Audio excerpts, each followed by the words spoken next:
beginning to move the attention down the right leg, aware of earth as this body.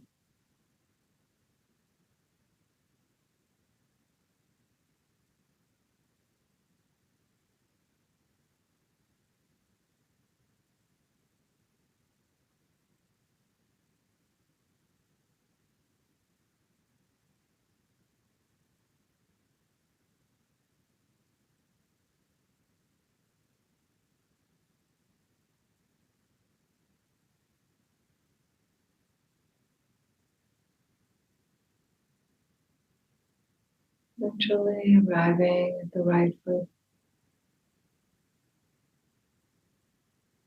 also pervaded by earth.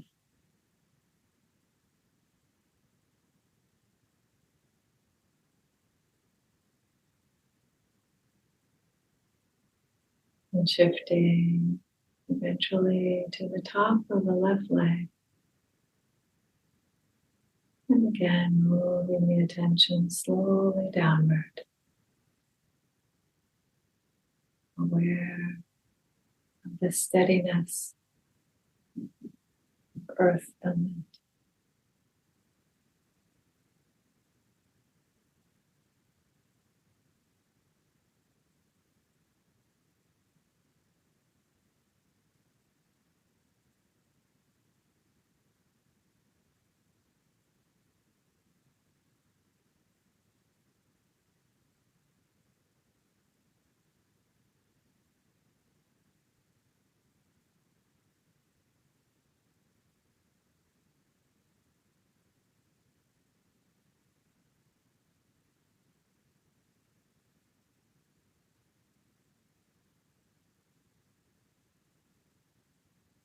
Eventually arriving at that left foot,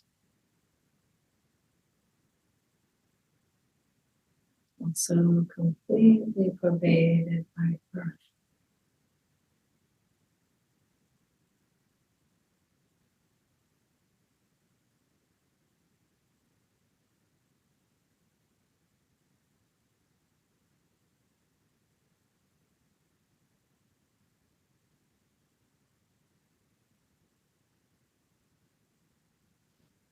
And now, shifting to the awareness of the air element, the lightest element, the most spacious element, oxygen in every cell of the body.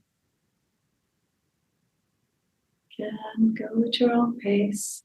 I'm going to not give guidance through this part. Just moving your attention upward throughout the body, aware of air element.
Slowly moving the attention up through the body, aware of air element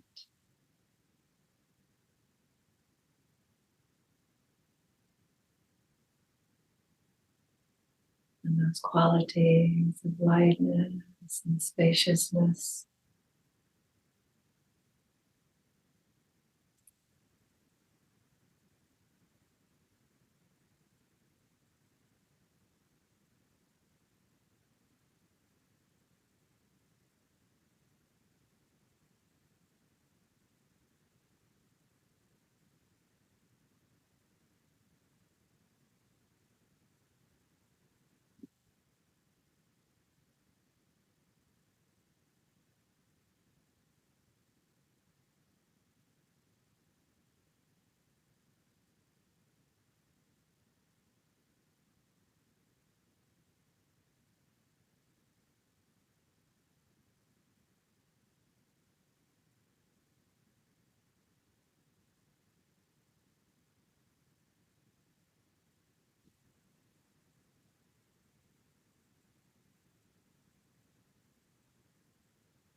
Air element also represents the quality of flowing movement.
And eventually arriving at the top of the head once again.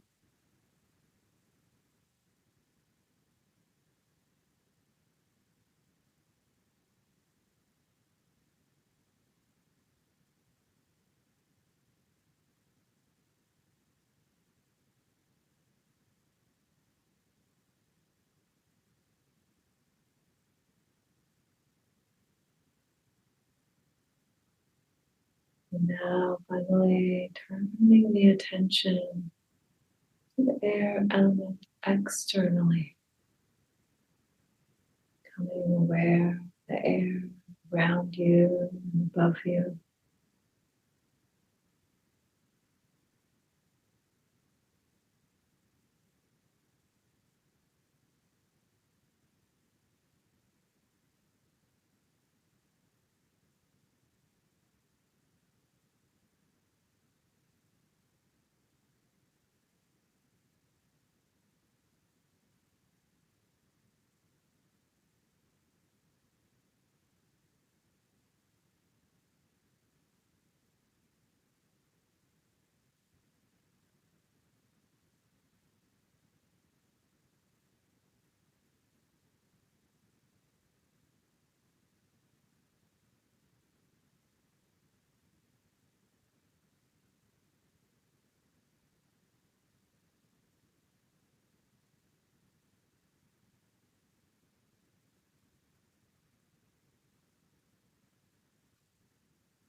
Continue to strain to sense the air element around you.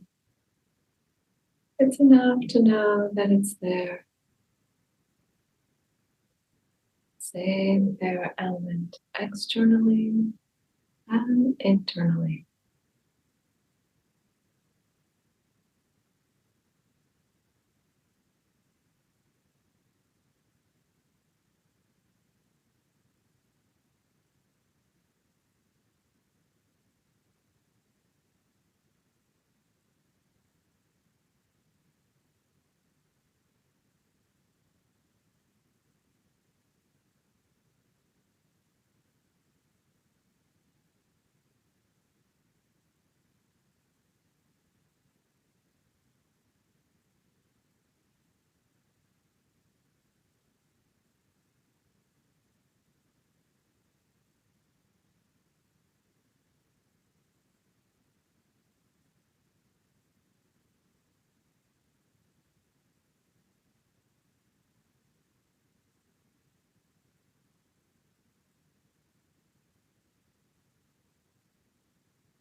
And in these last few moments of the meditation, turning to the earth element beneath you, aware of earth supporting you, steady stability.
Same earth element internally and externally.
Beautiful. So that was our meditation for today. I'm going to go ahead and move directly into the Dhamma talk. So if you have any questions or reflections about meditation, you can take those after the talk. Para la comunidad hispanohablante, los que deseen interpretación en español, ya ha llegado nuestro intérprete. Gracias, Claudia, por eso. Y si quieren elegir interpretación, se puede en este momento.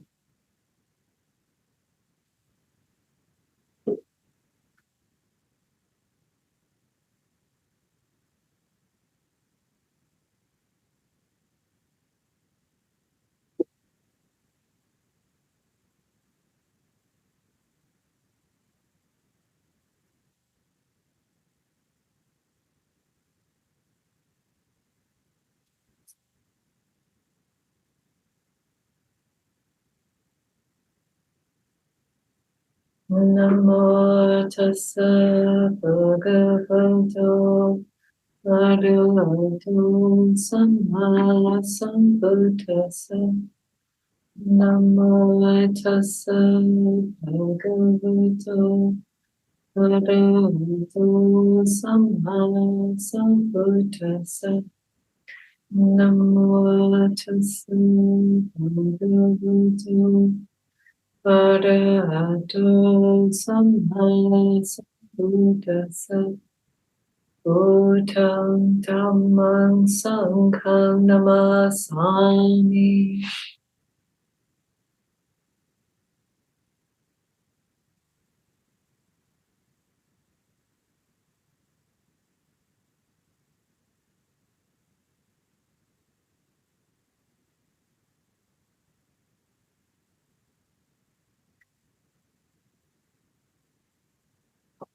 Last week I was at the Parliament of World Religions, so the gathering that happens, I think it's every other year or something like that. It's not frequent, and but it's a gathering of folks from around the world, from all sorts of different religious and spiritual traditions, and getting together around a particular theme and just getting together to have an opportunity to experience each other's presence and each other's practice. And so that was up in Chicago. I was up there for a few days last week. And one of the things that strikes me whenever I'm in that kind of grouping is that most folks, I think, perceive Buddhism to be a spiritual tradition that is very tolerant, that is one that generally is good at doing interfaith things. Like people feel comfortable walking up no matter what they're wearing or things of that nature. And there's a reason for that. There's there's a basis for that in the tradition, going all the way back to the Buddha himself. So I wanted to talk a little bit about that, about the Buddha's teachings on what he called on his teachings on non-conflict. Non-conflict. It's a sutta. It's the sutta that I want to speak from is from the Middle Length Discourses. It's Middle Length Discourse number 139. And it's called that. It's called the exposition or the analysis of non-conflict. And I won't go through the whole thing because it is a middle-length discourse, which means it's quite a bit longer than what we could go through in too much detail this evening. But there's a particular section that I think is really beautiful, and the way that he ties this into the immediate situation there, as well as his general teachings, is really interesting here. So let me give you a little bit of the flavor of this.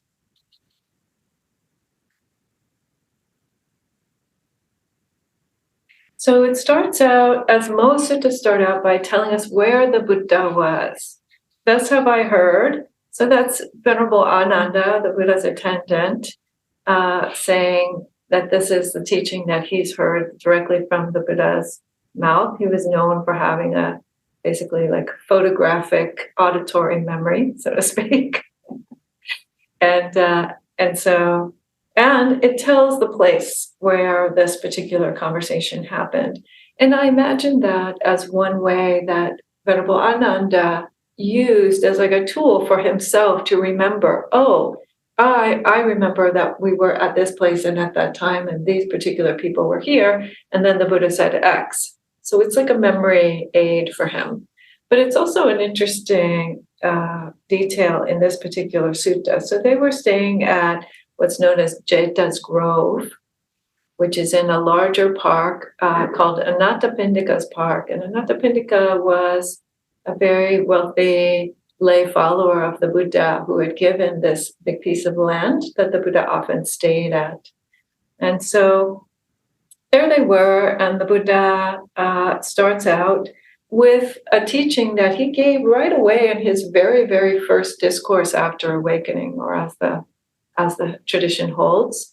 In his very first discourse, he talks about something called the middle way. And he says, one shouldn't pursue sensual pleasures, which are coarse and unbeneficial, and one shouldn't pursue self-mortification, which is also painful and unbeneficial. And the Tathagata, that's how he referred to himself, discovered the middle way which leads to peace, vision, knowledge, and enlightenment. And then he gives a series of other statements, and I'm not going to go through that in detail until I get to another part of it here. But this particular statement about not pursuing sense pleasures and not pursuing self-mortification, he goes on and he says, the pursuit of sense pleasures, which is coarse and unbeneficial, is a state beset by suffering. And it is the wrong way. And disengagement from that pursuit is the right way. So he's basically saying that when we allow ourselves to be driven all the time by pursuing the next nice thing, that is going to be a state of suffering. That is going to be a state of always feeling the inadequacy of that, or the loss of the next thing, and this kind of sense of always being, like a donkey with a carrot in front of you. So then he goes on and he says, again, this pursuit of self-mortification. Now, to many of us, that might sound a little foreign. That was very typical in Indian culture of that time. And even, I would say, in parts of Indian culture today, the idea that in order to make spiritual progress, that you needed to be causing self-harm or be doing these very, very harsh practices, things like not eating or very painful states of standing still on one leg or things like this. But even in modern times, we hear that kind of thing too, that people who are causing harm to themselves because somehow they get this mistaken notion that that's going to help them spiritually, or that's going to help them feel more happy or more secure. Like addiction is this kind of problem, or like eating disorders is this kind of problem, or I would say even some sorts of like physical pursuits, athletic pursuits. That I was reading an article a while back in the New York Times, I think it was, or was it in the Washington Post, about bodybuilders who died because they were pushing themselves to such extremes. And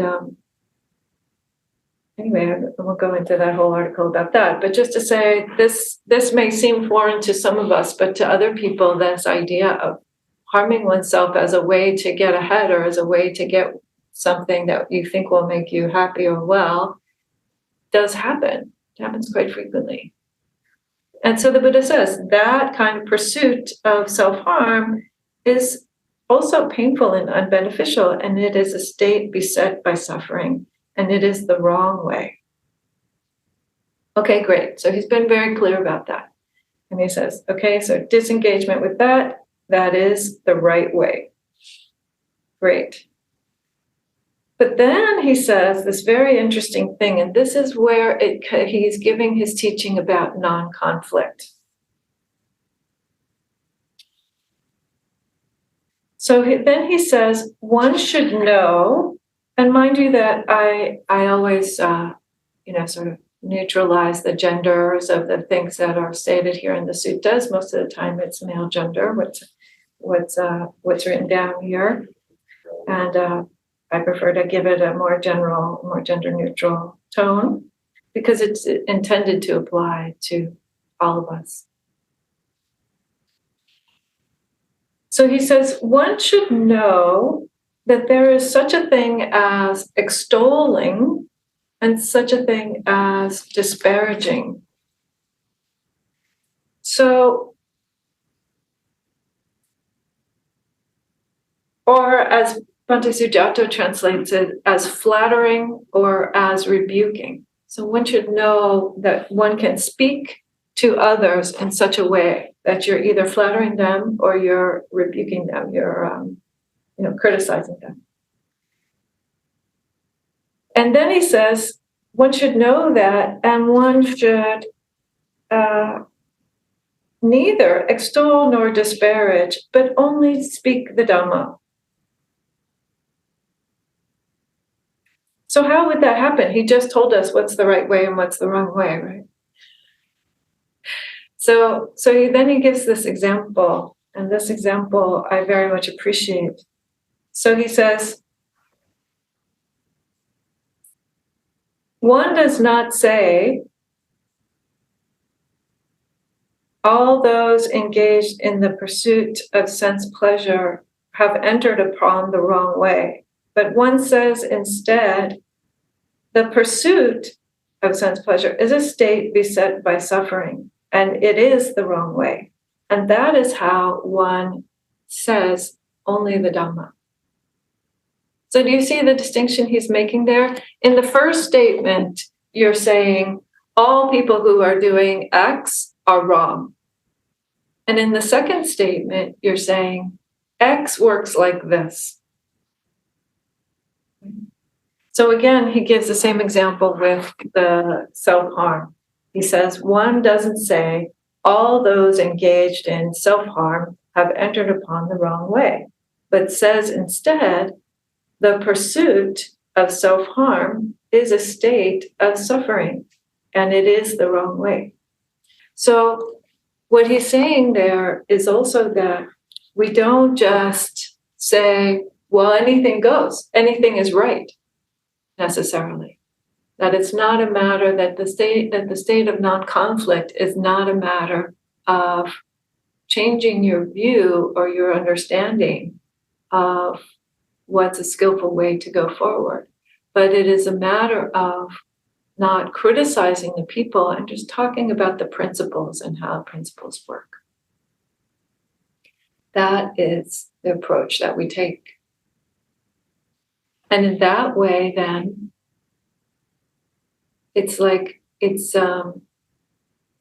and again, also because the other, I would say the corollary to this, or the sort of underpinning of this, is that one's talking about one's personal experience as well.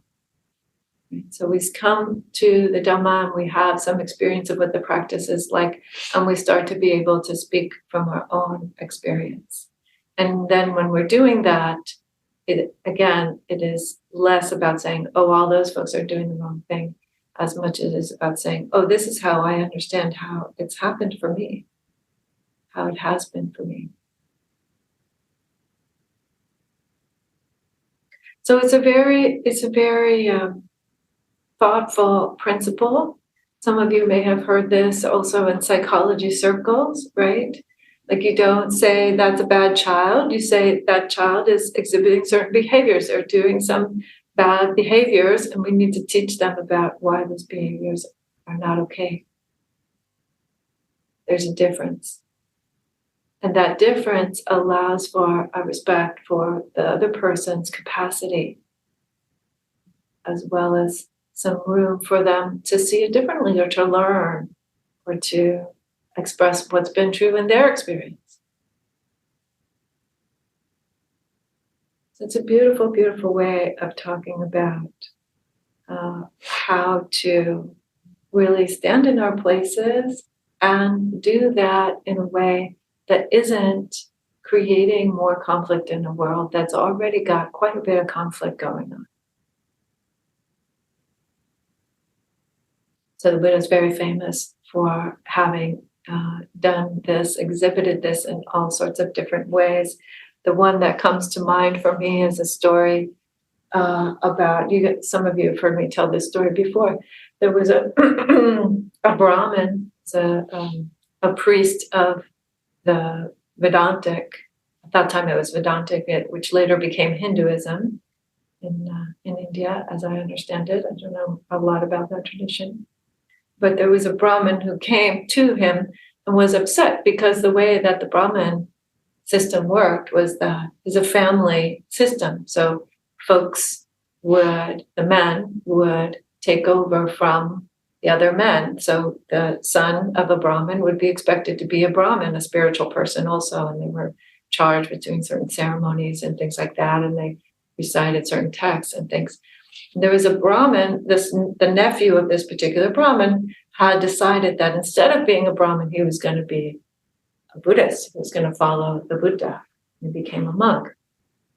And the Brahmin was very upset about this. So he comes and he approaches the Buddha and he cusses him out. Basically, it says that he spoke to the Buddha in very harsh terms and criticized him and went on and on. And the Buddha waited for him to finish. And then the Buddha asked him a question and he says, Brahmin, do you have guests over to your house? And the Brahmin says, well, sure, we have guests over to the house. What of it? And the Buddha says, and when you have guests over to the house, do you offer them maybe some tea or some cake, some snacks? Yes, I offer them some snacks. And what happens if they don't accept the snacks? Who do the snacks belong to? And the Brahmin says, well, if they don't accept the snacks that I offer them, then the snacks still belong to me. And the Buddha says, yes. And in the same way, your anger, I don't receive that gift from you. Your anger still belongs to you. I'm not going to receive that gift from you.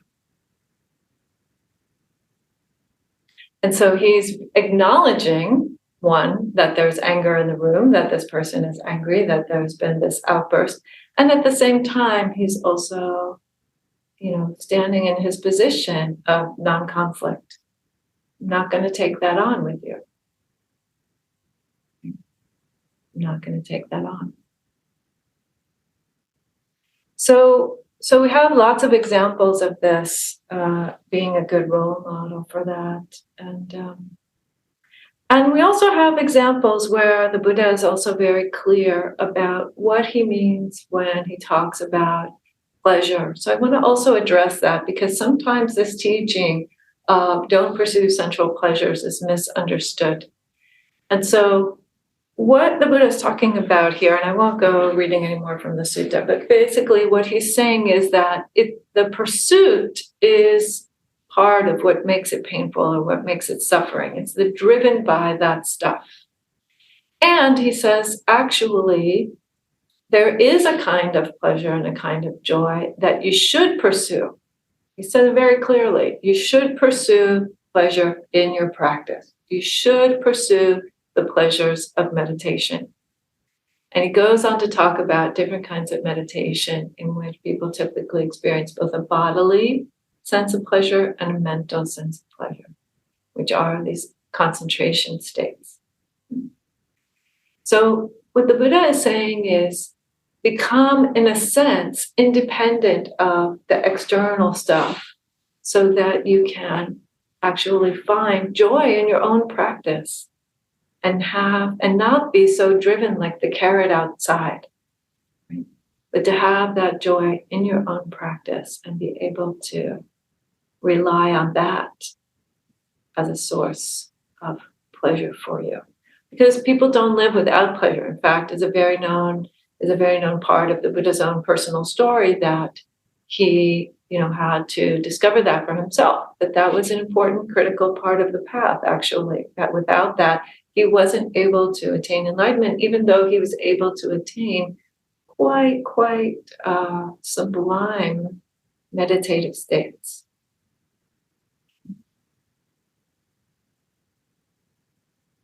So know which part to pursue, know which part to lean into, know which part to stay away from, also to choose.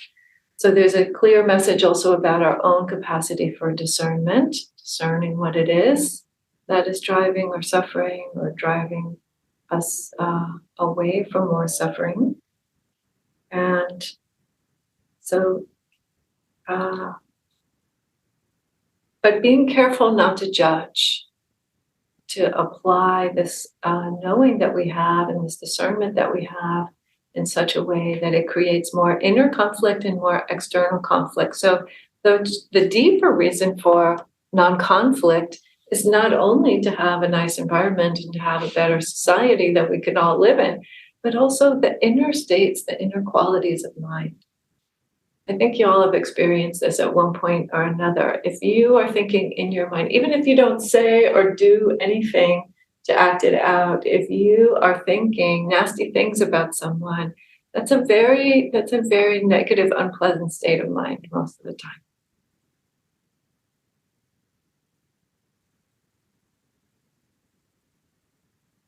So really being careful about this way of knowing what's true for us and knowing what the path is without getting into a struggle or fight about it with others. And again, coming to this internal knowing or this internal capacity for discernment, I want to also share that my root teacher, my ordination master, Seke Harada Roshi, he would always say to us, don't judge your practice. Do not judge your practice. And I always thought that's kind of interesting because you need to be able to figure out, is it going well? Am I able to do the method that I'm trying to do or not do the method that I'm trying not to do? Or we need to have some idea of what's going on and some kind of discernment again or comparison or way to relate to the teaching or the framework. But what he was saying was something like, the discernment is one thing, but the judgment is another. And this happens many, many times in different ways. So the example that I will give you from my own experience is that there was a time when I was living at San Francisco Zen Center. And when you live at San Francisco Zen Center, most of us also worked there in the temple. So we have different roles of work in the temple. And there was a time when I was working in administration, which meant that I went to a whole lot of meetings.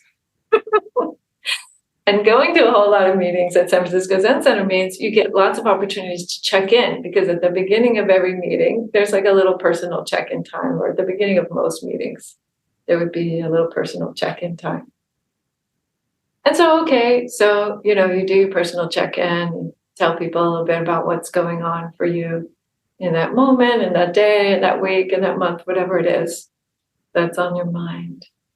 And I would say many, many, many months went by before I reflected to discover that I had never said a word about my body in my personal check-in. I had only ever talked about what was going on in my mind. And then I had this sudden moment wait. That is missing a large part of the experience. Where was there was some lack of attunement that was happening there that hadn't even occurred to me to say anything about what's going on with my body when I had my personal check-in. And so it was a moment where, again, I had either the opportunity to then, criticize myself for having gone all this time without actually having picked that up, or to just say, oh, wow, okay, so now maybe next time, if I can remember, I would try to check in with my body at the moment of personal check-in and include that. And so fast forward later many years, and I was at Aloka Vihara, and we would, at the beginning of our work meetings each week, we would begin with a personal check-in.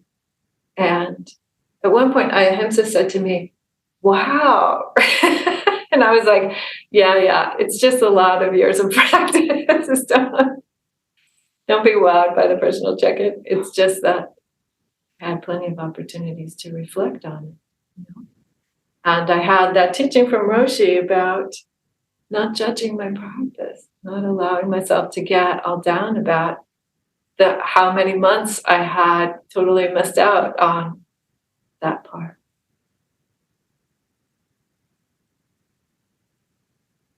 That's also non-conflict. That's also non-conflict.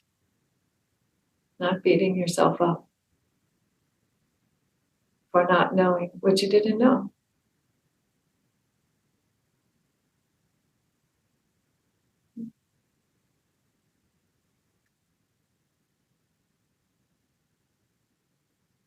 So we have the opportunity to know a little bit about how to find joy in our own practice, how to practice in a way that will support us to find that joy and that spaciousness. And we also have these admonitions about what things not to be strung out by. And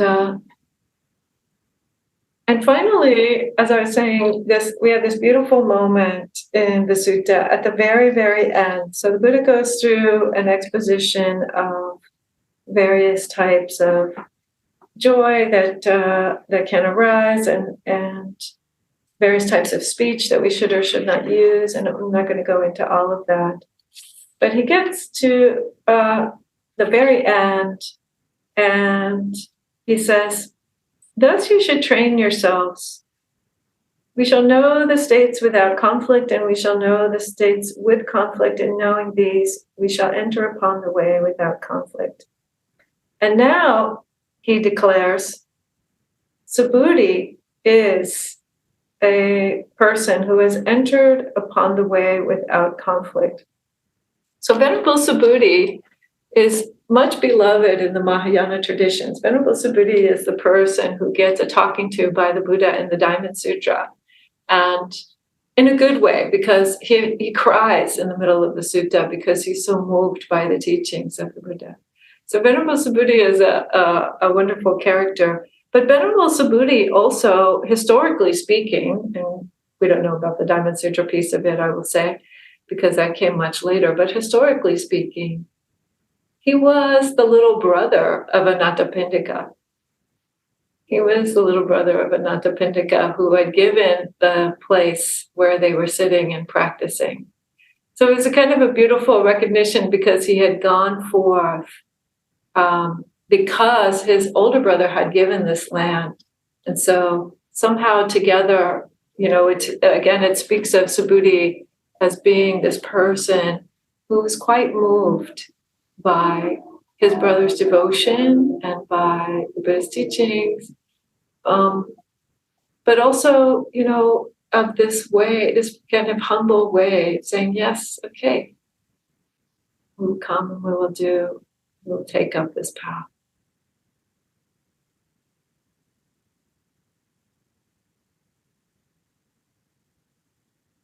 And let it move us. Let it move us toward something which brings much joy, but ultimately, peace.